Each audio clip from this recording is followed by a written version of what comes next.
We were basically standing at her door at the hospital with armed with a big sign that said, "Do no harm." But we couldn't do for her what she had done for us our whole lives, which was protect her. In the end, we couldn't protect her. Just to give an example of the problem with healthcare, not seeing, first of all, the patient overall, not to mention every organ connected to every other. She was on clears, only broth, tea, water, apple juice, perhaps Jello, and the surgeon had prescribed this. And a swallow expert came in the room one day, and she had with her yogurt and crackers. And I thought she just had come into the wrong room, and she said to my mother, "We have to test your swallowing abilities." And my mother's eyes are getting wide. She said, "What kind of yogurt is that?" She hadn't eaten in weeks. And she said, "It's blueberry yogurt." I mean, to my mother, this was the richest ice cream, And I said, "Oh, there must be some mistake. My mom can only have clears." And she said, "This isn't about the food. This is about testing the swallowing mechanism." And I said, "I don't get it. I don't have a medical degree, but I did graduate from elementary school. And if she swallows that, it will go into her system. And that's what she's not allowed to do." And they called in the doctor and they told me to step aside, that they are in charge of the care, not me. And so she swallowed this yogurt, got deathly ill. And the surgeon came in. And because he knew we were controlling her care, he turned to me and said, "What about clears don't you understand?" Just one little example. Or another time, she was in every single intensive care unit at the hospital at Mount Sinai in New York, considered one of the elite best hospitals in the country. And she came out of recovery. She came into the recovery room from surgery, and I swear she was almost never unconscious. Everyone else was unconscious. Obviously, they were anesthetized. They'd just come out of surgery, and she's laying there, and we're around her, and the doctor's there, and she says, 3,000, 3,000. And I said, "What?" She said, 3,000. 3,000 what, Mom? 3,000. 3,000. The doctor says, 3,000 what? She said, "The Chinese figured out pain management 3,000 years ago. Why haven't you figured it out yet?" That was my mom. So I was sitting there one day in the hospital. I used to leave in the morning to go to Democracy Now! By the way, how many of you listen to Democracy Now! Here on CFUV? Absolutely wonderful. How many of you watch or listen online? Fantastic. We had a huge landmark a few months ago. We are now broadcasting on over 800 public radio and television stations. We're broadcasting in South Africa and in Sweden.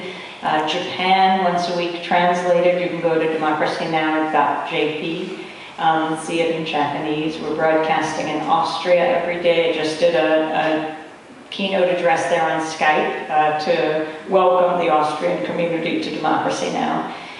We broadcast the headlines in Spanish for any radio station to take is over 250 hours, because the Spanish language media, like English language media, is so hyper-commercialized and consolidated.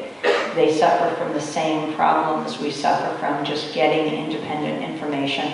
And the other landmark we have hit is we've just moved from our beloved Firehouse Studio, a landmark building more than 100 years old, and we've built our own, the most eco-friendly internet radio TV studio in the United States. And we've just moved into our permanent home. The first broadcast will be when I come back from here on Monday, and we're just tremendously excited about this.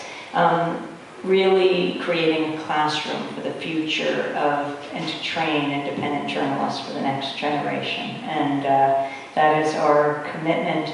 Also translating the broadcast in a number of different languages, the whole TV broadcast and radio broadcast. It's the answer to corporate globalization. That's grassroots globalization, communicating with people all over the world.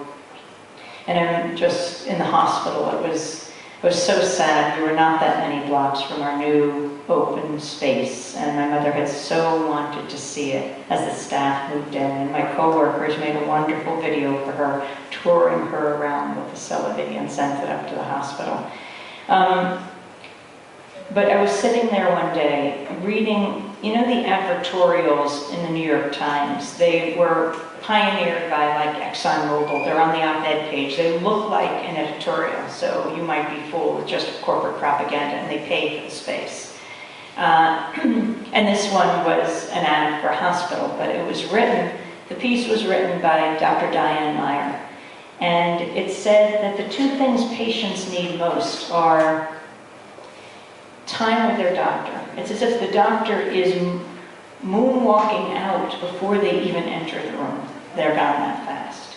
And pain management.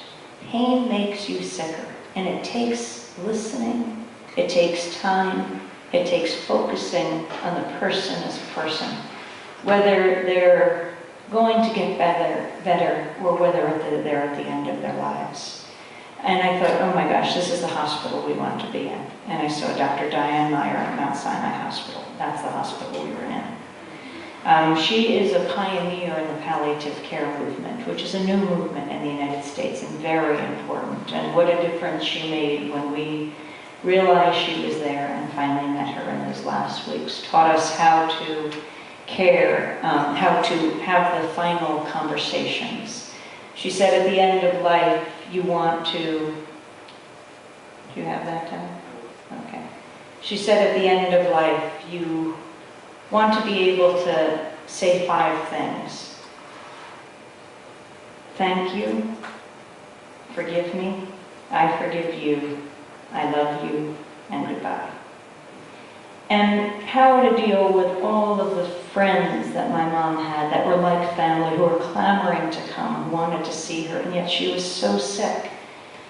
And Dr. Meyer said, have them write letters, not like get well soon, but letters about their experiences together, their lives together, or something that was meaningful. And we read these emails at her bedside, and it was so beautiful, really reliving her life.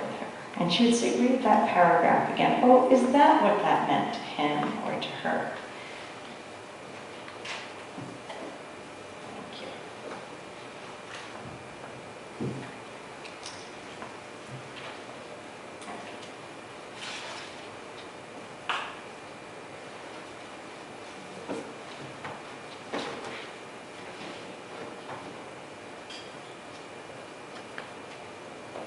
I assume this was already read last night at the border, so I'll just be reading it again to you.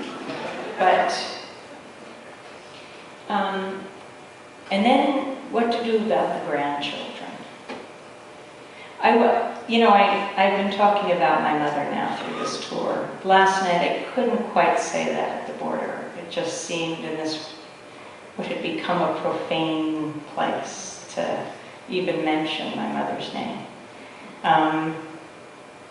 But how the children, do we take them to her?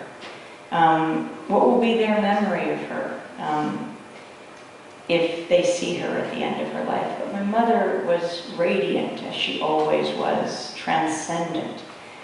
And we brought my brother's children. We brought Jasper and Eli, Sarah, 10, 11, 12, Ariel, who's 17, Anna, who's 23 and going to head off to medical school soon. And it was so beautiful to see this, to see my mom with Eli, who's 11, who composed a symphony for her on his computer and played it for her in the hospital room. Or Anna, who has this magnificent voice, and she sang her full throttle in the hospital at last. Jasper, who's 10, just saying, Ima, I love you. And Ariel, who's going to be going off to college and wrote her college essay on my mom, read my mom a letter. She'd stayed up all night writing it. This is a part of it. She said, as my dad said, this Yom Kippur, you have been inscribed in the book of life, the book of eternal life, that is. You'll never, ever be forgotten by this world that you've loved with all the grit you could muster, because this world loves you back. You've done your work, my dear Ima. You've loved until the ground quaked beneath you. Your life has manifested itself in everyone you meet, especially me. I too will die